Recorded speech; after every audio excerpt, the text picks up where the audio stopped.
Media మిత్రులందరికీ నమస్కారం.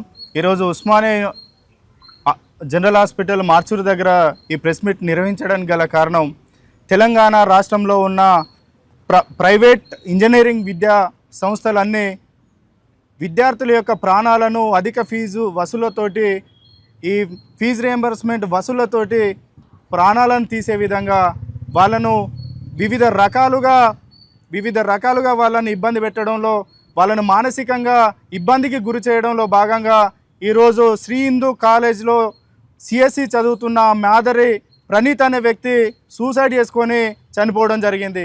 ఈ సూసైడ్కు గల కారణాలు ఏంటంటే, దీనికి ప్రముఖ బాధ్యత ఈ శ్రీ హిందూ కాలేజ్ యాజమాన్యాది.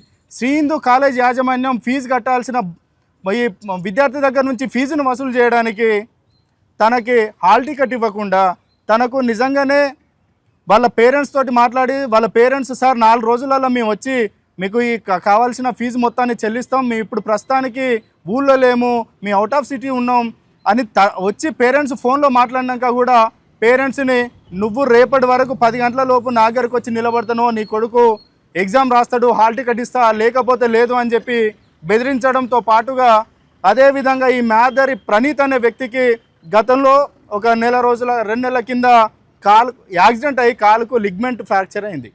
ఆ లిగ్మెంట్ ఫ్రాక్చర్ అవ్వడం వల్ల బెడ్ రిడన్ అయిండు. బెడ్ రిడన్ అయిన తర్వాత అటెండెన్స్ తక్కువ ఉన్నదనే నెపంతో కూడా నీకు హాల్ టికెట్ ఇయ్యం, నువ్వు ఫీజు కట్టమంటే ఫీజు కడతలేవు, అలాగే నీకు హాల్ టికెట్ మన ఈ అటెండెన్స్ కూడా హాజరు శాతం కూడా తక్కువ ఉన్నది, నువ్వు ఇష్టం ఉన్నట్టు నువ్వు చేస్తే బాగుండదు, నువ్వు ఫీజు కడితేనేమో ఎగ్జామ్ రాస్తావు, లేకపోతే లేదన్నట్టు ఈ యాజమాన్యం అటెండెన్స్ కూడా, అందుకనే నీ అటెండెన్స్ను కూడా మేము అంగీకరించాలంటే, నీ అటెండెన్స్కు మేము వేయాలంటే నువ్వు 5,000 రూపాయల ఫీజు తప్పకుండా కట్టాల్సిందే, కండోనేషన్ రూపంలో కట్టాల్సిందే అని చెప్పి మనల్ని బెదిరించడం జరిగింది.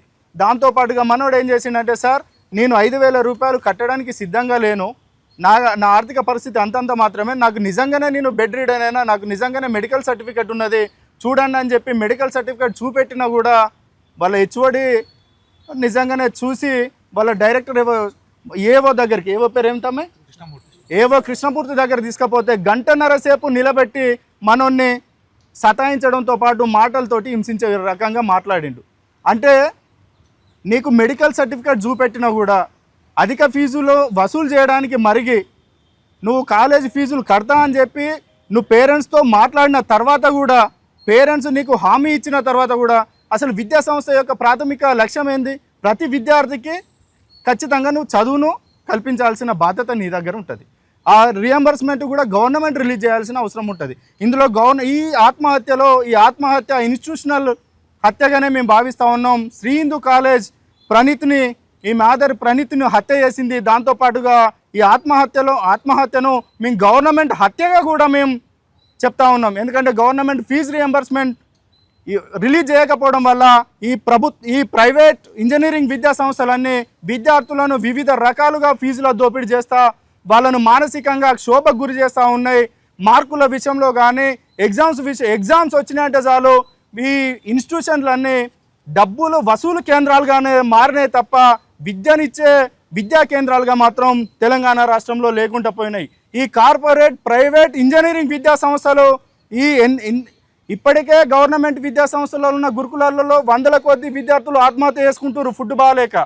దాంతోపాటు ఇప్పుడు ఈ రియంబర్స్మెంటు, ఈ స్కాలర్షిప్ రిలీజ్ చేయకుండా గవర్నమెంట్ ఈ పేద బడుగు బలహీన వర్గాల మధ్యతరగతి విద్యార్థుల యొక్క తల్లిదండ్రుల యొక్క కొడుకులను, కుటుంబాలను చిన్నాభిన్నం చేస్తూ ఈ రియంబర్స్మెంట్లను రిలీజ్ చేయకపోవడం వల్ల ఈ కాలేజ్ యాజమాన్యాలను మొన్న గౌరవ హైకోర్టు కూడా ఒక తీర్పు ఇచ్చింది. గవర్నమెంట్ చెప్పిన సూచనల ప్రకారం ఏమన్నదంటే, మీ గవర్నమెంట్ కనుక రియంబర్స్మెంట్ రిలీజ్ చేయకపోతే మీరు విద్యార్థుల దగ్గర వసూలు చేసుకోరని చెప్పి. ఎంత దారుణం ఇది, ఎంత దారుణంగా ఉన్నది. విద్యార్థులు బడుగు బలహీన వర్గాల నుంచి చదువుకునే వాళ్ళే కదా. ఇప్పుడున్న ప్రస్తుతం ఈ తెలంగాణ రాష్ట్రంలో బీసీలు, ఎస్సీలు, ఎస్టీలలో ఆర్థికంగా బలపడిన వాళ్ళు చాలా తక్కువ మంది ఉన్నారు. ఆ విద్యార్థులను ఆర్థికంగా దెబ్బ కొట్టడానికి, వాళ్ళ నుంచి డబ్బులు వసూలు చేయడానికి పీడిచ్చి పిశాచులుగా, రక్త పిశాచులు అన్నట్టు వీళ్ళు డబ్బు వసూలు పిశాచులుగా ఈ కార్పొరేట్ విద్యా సంస్థలు, ఈ కార్పొరేట్ ప్రైవేట్ ఇంజనీరింగ్ విద్యా వ్యవస్థ తయారైనది. ఈరోజు మాదరి ప్రణీత్ యొక్క ఆత్మహత్య కాదు, అదే ఇది ఇన్స్టిట్యూషనల్ మర్డర్. ఖచ్చితంగా ఈ మర్డర్ ఇది హత్య. శ్రీ హిందూ కాలేజ్ యాజమాన్యము ఏవో కృష్ణమూర్తి దగ్గరుండి చేసిన హత్య.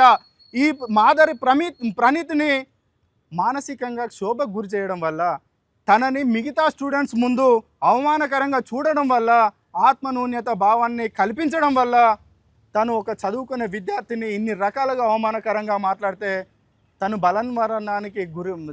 బలన్మరణం చేసుకున్నాడని అనుకుంటే అది బలన్మరణం కాదు.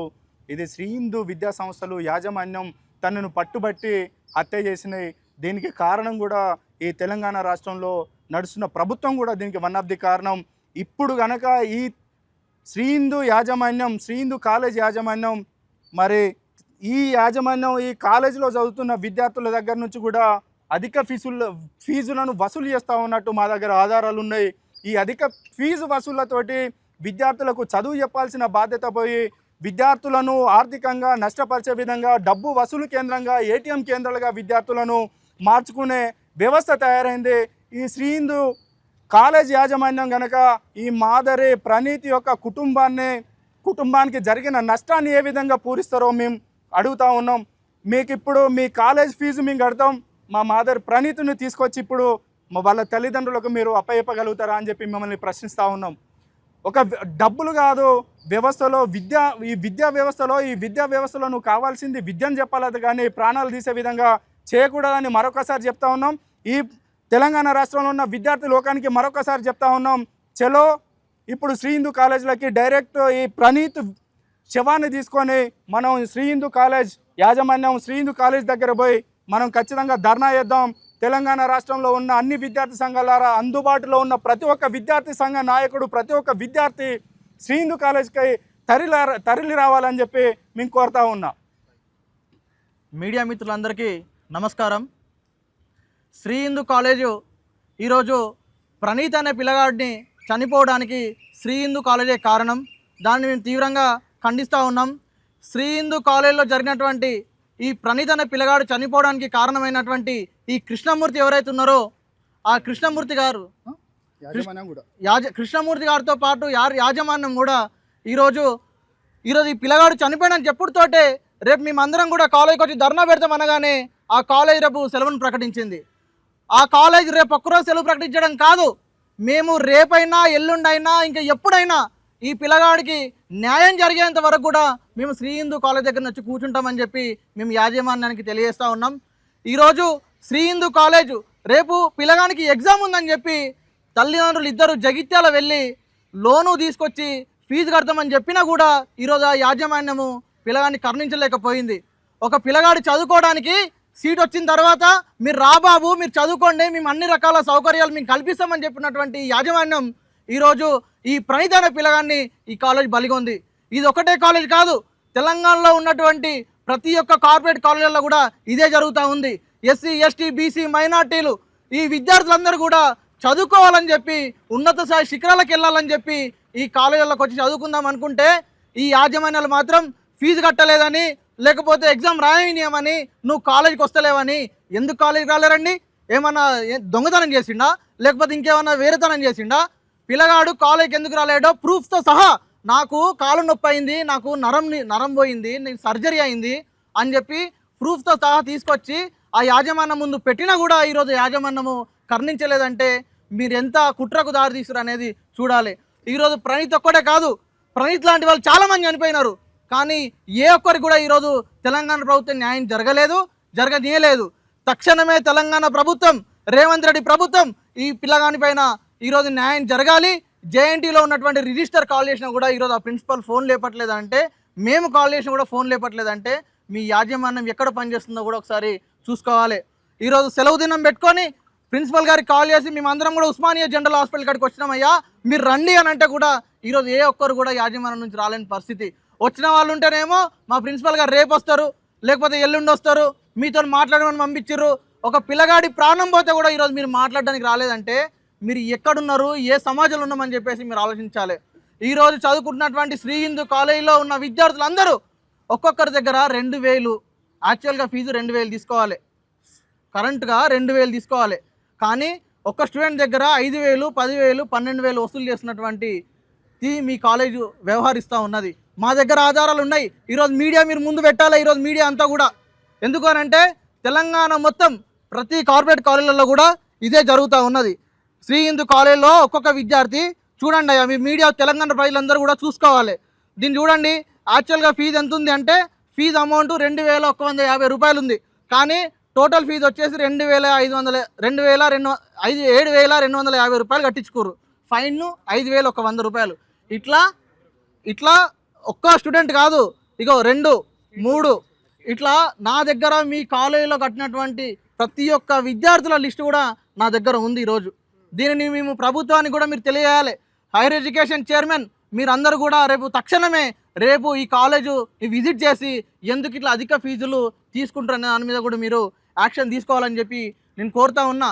అంతేకాకుండా శ్రీ హిందూ ఒకటే కాలేజ్ కాదు, శ్రీ హిందూ ఉన్న పక్కనున్న కాలేజీలు, హైదరాబాద్లో ఉన్న కాలేజీలు, కరీంనగర్లో ఉన్న కాలేజీలు, వరంగల్లో ఉన్న కాలేజీలు, మహబూబ్నగర్లో ఉన్న కాలేజీలు, హన్మకొండలో ఉన్న కాలేజీలు, ఖమ్మంలో ఉన్న కాలేజీలు, తెలంగాణ రాష్ట్రంలో ఉన్నటువంటి ప్రతి ఒక్క కార్పొరేట్ కాలేజ్ మీద తక్షణమే మీరు ఒక యాక్షన్ తీసుకొని తక్షణమే మీరు ఒక కమిటీ వేసి ప్రణీత్కు జరిగినటువంటి ఈ మరణం ఏదైతుందో దాని మీద కాలేజు ఏదైతుందో శ్రీ హిందూ ₹1 కోటి పరిహారం ఇవ్వాల్సిందే అని చెప్పి మీరు డిమాండ్ చేస్తూ ఉన్నాం. ఒకవేళ ఇదే శ్రీ హిందూ కాలేజు దీని మీద యాక్షన్ తీసుకోకుండా లేకపోతే మీరు బాధితుని పట్ల మాట్లాడకపోతే రేపు మీ కాలేజు లేకపోతే మీ యాజమాన్యము కూడా మేము మాట్లాడి అన్ని విద్యార్థి సంఘాలుగా వచ్చి మాట్లాడతామని చెప్పి కూడా సభముఖంగా తెలియజేస్తా ఉన్నా. ధన్యవాదాలు. నా పేరు మునిందర్, నేను మాదరి ప్రవీణుల్లా మామూలు మాట్లాడుతున్నా. సో మా అబ్బాయి నిన్న కాలేజీలో జరిగినటువంటి ఇన్సిడెంట్కి చాలా ఆత్మన్యూన్యతకు లోనై మానసికంగా క్షోభ అనుభవించి తను ఇంటికి వచ్చి నెక్స్ట్ డే కాలేజీకి వెళ్లకుండా సాయంత్రము సూసైడ్ చేసుకొని మరణించడం జరిగింది. సో దానికి ముందు నువ్వు కాలేజీలో అటెండెన్స్ తక్కువ ఉంది, నువ్వు కండోలెన్స్ ఫీజు కట్టాలని చెప్పి చాలా హరాస్మెంట్ చేయడం జరిగింది. దానికి క్లియర్గా అతను ఒక రిక్వెస్ట్ లెటర్ రాసి, సార్ నాకు యాక్సిడెంట్ అయింది, నేను దాదాపు 40 డేస్ నేను బెడ్ రిటర్న్ అయినాను, నేను కాలేజీ రాని పరిస్థితిలో నేను కాలేజీకి రాలేకపోయాను, ఈగో మెడికల్ సర్టిఫికేట్ చూడండి అని చెప్పి మెడికల్ సర్టిఫికేట్తో పాటు ఒక రిక్వెస్ట్ లెటర్ కూడా కరస్పాండెంట్కు ప్రిన్సిపల్ గారికి ఇవ్వడం జరిగింది. అయినప్పటికీ కూడా ప్రిన్సిపల్ గారు దీన్ని కన్సిడర్ చేయడం అని చెప్పి డైరెక్టర్ గారికి పంపిస్తే డైరెక్టర్ గారు ఆ యాక్సిడెంట్ అయిన అబ్బాయిని దాదాపు 40 మినిట్స్ తన ఛాంబర్లో నిల్చోబెట్టి అనేక విధాలుగా హింసించడం జరిగింది. దాంతో ఆ పిల్లగాడు నిలబడలేని పరిస్థితిలో కూడా చెమటలు వచ్చినప్పటికీ కూడా 45 మినిట్స్ ఆయన దగ్గర ఉండి వాళ్ళ డాడీకి ఫోన్ చేపిస్తే వాళ్ళ డాడీతోటి నువ్వు అర్జెంటుగా రేపు 10 గంటలకు వచ్చి ఫీజు కడితేనే మీ వాడు రేపు ఎగ్జామ్ రాస్తాడు, లేకపోతే ఎగ్జామ్ రానియము, హాల్ టికెట్ ఇవ్వమని చెప్పి కారకండిగా ఆయనకు ఫోన్ చేసి బలవంతంగా ఫోన్ పెట్టడం జరిగింది. సార్ నేను వస్తున్నాను, నేను జగిత్యాలో ఉన్నాను, 200 కిలోమీటర్ల దూరంలో ఉన్నాను, నేను ఇప్పుడు రాలేను, మండే పొద్దున్నే వచ్చి నేను డబ్బులు కడతాను, లేకపోతే రేపు వచ్చి డబ్బులు కడతాను అని చెప్పి అతను రిక్వెస్ట్ చేసినప్పటికీ కూడా ఆ మాటలు ఏమాత్రం వినకుండా ఆ మాటలను పెడిచెవును పెట్టి అబ్బాయిని చాలా ఇబ్బంది పెట్టడం జరిగింది. సో దాంతో మా నాన్నని ఇట్లా మాట్లాడంటే నన్ను కేర్ చేయడని చెప్పేసి అబ్బాయి చాలా బాధపడి ఇంటికి వచ్చేసి తను సూసైడ్ చేసుకొని చనిపోవడం జరిగింది. అతను అతను కూడా అకాడమిక్స్లో చాలా మంచి పర్ఫామ్ ఉన్నటువంటి విద్యార్థి, అతను ఏం డల్ స్టూడెంట్ కాదు, అతనికి ఏం రాదు అంటే అది తప్పు. అలా చాలా బాగా చదివే స్టూడెంటు, కాలేజీలో కూడా మంచి పేరుంది, మిగతా తన మిత్రులందరూ కూడా చెప్తున్నారు మంచి చదివేవాడు, కాలేజీకి రాపోయినప్పటికీ కూడా మంచి మార్కులు తెచ్చుకున్నాడు. అలాంటి విద్యార్థిని ఒక 5,000 రూపాయల కండోలెన్స్ ఫీజు అని చెప్పేసి మీరు ఇబ్బంది పెట్టి ఈరోజు తన చావుకు కారణమైనటువంటి యాజమాన్యము అసలు చదువు నేర్పిస్తున్నారా లేకపోతే బిజినెస్ చేస్తున్నారా? విద్యా సంస్థలు అంటే కేవలము ఒక విద్యా బుద్ధులు నేర్పాల్సినటువంటి సంస్థలు, ఒక మంచి సమాజాన్ని తీర్చిదిద్దాల్సినటువంటి సంస్థలు, అలాంటిది కేవలము ఒక వ్యాపార రంగం ఆలోచించి కేవలం వ్యాపార దృక్పథంతో ఈరోజు ముందుకు వచ్చి సమాజాన్ని చాలా ఇబ్బంది పెడతా ఉన్నాయి. ఇప్పుడు ఆ 5,000 రూపాయలు కాదు, 10,000 రూపాయలు కాదు, ₹1,00,000 కాదు, ఇప్పుడు మేము 10 లక్షలు ఫీజు కట్టినప్పుడు కూడా మా ప్రణయ్ మాకు వస్తాడా? మీకు ఎంత ఫీజు ఉందో మొత్తం మేము కట్టడానికి రెడీగా ఉన్నాము, మా ప్రణయ్ మాకు తీసుకురండి. అతని లోటు మీరు ఎట్లా పూర్తి చేస్తారో ఖచ్చితంగా యాజమాన్యం ముందుకు వచ్చి దీనికి సమాధానం చెప్పాల్సిన బాధ్యత కాలేజీ యాజమాన్యంపై ఉన్నదని నేను గట్టిగా మాట్లాడుతున్నాను. అదేవిధంగా పోలీస్ డిపార్ట్మెంట్ని కానివ్వండి, తర్వాత హయ్యర్ ఎడ్యుకేషన్ డిపార్ట్మెంట్ కానివ్వండి, ఈ సమస్య ఒక్క విద్యార్థి కాదు, ఇలాంటి విద్యార్థులు అనేక కాలేజీలలో అనేక మంది అనేక విధాలుగా జరుగుతూ ఉన్నాయి. సో ఇలాంటి హత్యలను ఆపాల్సిన బాధ్యత హయ్యర్ ఎడ్యుకేషన్ పైన ఉంది, గవర్నమెంట్ పైన ఉంది. ఖచ్చితంగా మీరు దీని మీద యాక్షన్ తీసుకోవాల్సిన అవసరం ఎంతైనా ఉందని చెప్పి మేము డిమాండ్ చేస్తూ ఉన్నాం. ఈరోజు మా ప్రణయ్కి ఖచ్చితంగా న్యాయం జరగకపోతే మట్టుకు రేపు జరగబోయే పరిస్థితులు మాత్రం చాలా తీవ్రంగా ఉంటాయి. కాలేజీ యాజమాన్యం ఇప్పటి వరకు కూడా కనీసము తల్లిదండ్రి అంత దూరం నుండి వచ్చి నిన్న సాయంత్రం 7 గంటలకు అన్నటువంటి ఇన్సిడెంట్ తోటి సాయంత్రం ఇప్పటి వరకు కూడా ఏ ఒక్కరు కూడా ఫోన్ మాట్లాడలేదు. ఏమైందమ్మా, మీరు ఉండండి మాట్లాడతామని చెప్పి ఏమాత్రం కొంచెం కూడా సానుభూతి చూపించలేదు. మా మిత్రులు వచ్చారు యూనివర్సిటీ నుంచి వెళ్ళి, మిగతా సంఘాల స్టూడెంట్లు అందరూ వచ్చారు, రాత్రి 100 మంది స్టూడెంట్స్ ఇక్కడ ఉన్నారు, కానీ ఈ కాలేజీ యాజమాన్యం తరపున ఒక్కరు వచ్చి మాట్లాడింది లేదు. అంటే ఇంతగంత బరిదెగించుంటారా, ఇంత భయంకరంగా ఉంటారా?